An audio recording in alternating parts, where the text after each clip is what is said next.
Welcome to AfriMind. Today we're having a conversation with one of my favorite policy analysts, Mvemba Dizolele. He's a journalist, he is a fellow at the Hoover Institution, and he's also a professor at the School of Advanced International Studies at Johns Hopkins University. He's currently writing a biography on Mobutu, and interestingly enough, he was detained by the Mobutu regime for 22 days. And so we're going to talk a bit more about the book later on during the conversation. But first of all, we're going to talk about the crisis in the DRC with what we've seen as the M23 movement. Who is the M23? What do they stand for? And more importantly, what is the solution to the current crisis? Do we have a lasting solution to the crisis? Thank you once again, and welcome to the conversation. Thank you so much for being with us today. Thank you for having me, Amaka. So I wanted to talk about the DRC. So you've done a lot of work, you've written a lot about the DRC, you're Congolese yourself. And unfortunately, the DRC is in the news again. And this time we've heard about the M23 movement. And we've heard that, we've seen different reports about them. We've seen some people say that they're legitimate and they have legitimate claims. They're trying to secede. Some people say they should secede, some say they shouldn't. We've seen lots of, we've seen the UN report which was talking about Kagame's involvement in the DRC and the North Kivu region. And so I want to talk more about what the solutions to these problems would be. But before we go into the solutions, I think it's important to talk about what exactly is the problem. So can you, talk a bit more about that and say what is the problem? What's going on? Thank you. It's a good question and an important one because defining the problem has been very difficult. On one level, what we're seeing are signs of the failures of the state. The Congolese state has been very weak, and which means that it's not been able to provide basic services. And the services are the protection of its citizens, applying the rule of law so that property rights and land rights and any other rights of the citizen are protected, and then providing for the security. That has not been able to happen. It's not happened because the state has just not been capable of doing it, which has led the country which has created a situation in the country where you have armed groups, you have dissidents rising left and right. Yeah.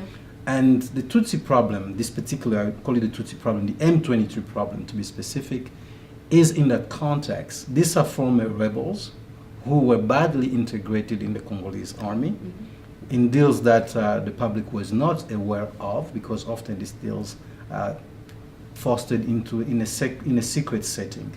And when the two parties, meaning the Kinshasa government and the militia, didn't agree, and the deal collapsed, there's no way to know what went in the deal exactly in the first place and why these people are upset. But in terms of secession, I don't think that's really the solution because it's not going to work. Remember, Congo, the problem with the DRC, when we talk about it, we always talk in terms of the last event, when in fact the last event is only part of what might have happened before that. So Congo had gone through a secession in the 60s with Katanga and Kasai, and those didn't end up very well. The problem being that the situation as is happening in the Kivu is not peculiar to the Kivus. The Kivus happen to be heavily militarized, but the collapse of the state, the lack of property rights and protection of civil rights and civil liberties is across the country. So if we really need to solve the problem, we need to go back to the drawing table and let the Congolese government strengthen itself, build a military that is capable of delivering the service, and the police that is capable of protecting the people. So have a discussion that goes with that. On the other side, it's also a problem of, most conflict zones, by that I mean countries that have gone through conflict, where it be Liberia, whether it be South Africa with apartheid, or Sierra Leone, and Rwanda itself with the genocide, have all benefited either from a truth and reconciliation program, which has allowed them to deal with their problems, or a tribunal, or sometimes both. So South Africa will not be where we are today if there were no truth and reconciliation. In the case of Rwanda, there was a tribunal and they have the gachacha going on. In the case of Sierra Leone and Liberia, similar. In the DRC, none of this has happened. So we're always going in circle, around and around, talking about the same thing and hoping to move on. But you cannot move on until you tackle the problem. So do you think the M23 is a legitimate movement? Do you think they have legitimate claims? I think they've used the failure of the state to create more problems. Yeah. There's no such claim that is peculiar to M23, because the question is like, what does M23 represent? That's really the question we should ask. Do they represent all Tutsis? Do they represent the Hutus and the Tutsi who are Congolese? What do they represent? At this point, they are a faction of the military. That's the former militia group that has reinvented itself as a militia. At this point, it's very problematic, not only for them, but for the rest of the country, because the country as a whole is moving in a different direction. The Congolese have had 2 presidential elections. The first one was relatively successful, and people accepted the result, and allowed the government to get a modicum of legitimacy. The last election, 2011, was a disaster, and that has caused a lot of this problem. And the M23 forefather, we mean the CNDP, was in alliance with the majority in Kinshasa. So they were part of the system.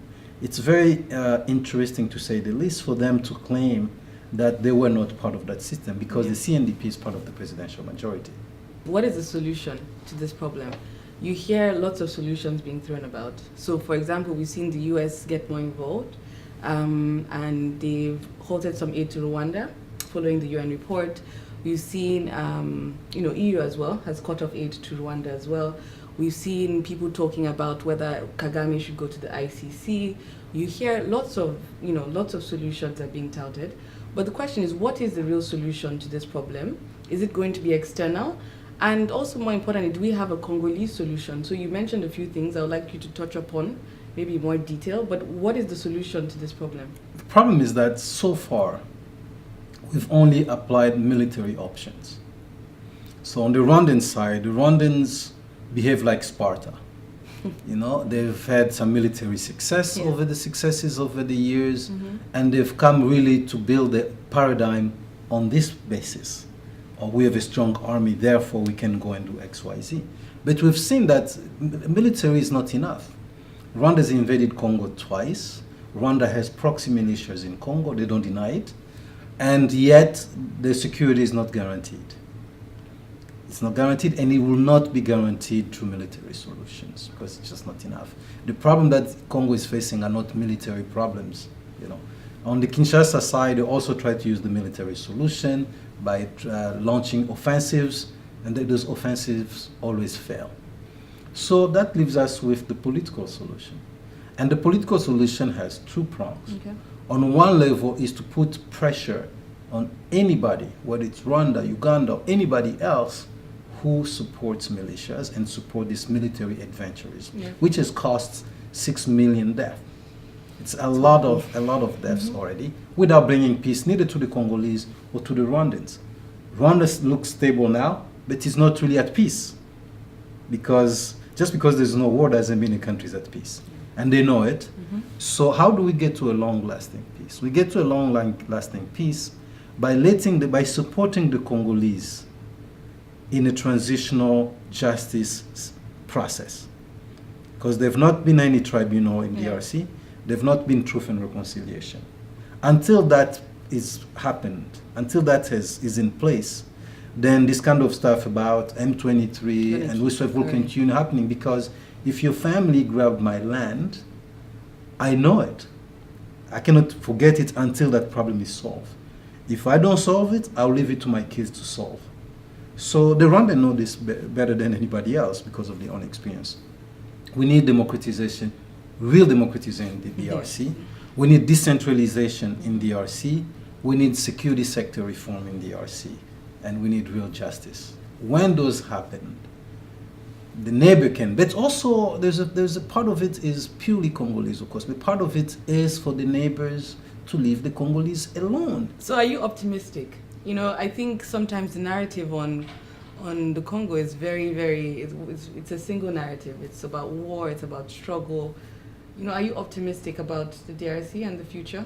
I am optimistic because experience shows for the last 20 years that the Congolese are much more stronger than pundits and foreign analysts make them to be. Remember, if any country had gone through the type of turbulence that Congo has gone through, civil war, massacres, rebellions, looting and pillaging of resources, and after all that, they're still proud to be Congolese and still pushing along to stay one country, then that itself, it's telling. It's telling quite a bit positively for the Congolese. So I remain optimistic. Thank you very much. You're welcome. Absolute pleasure. My pleasure, Amaka. Thank you.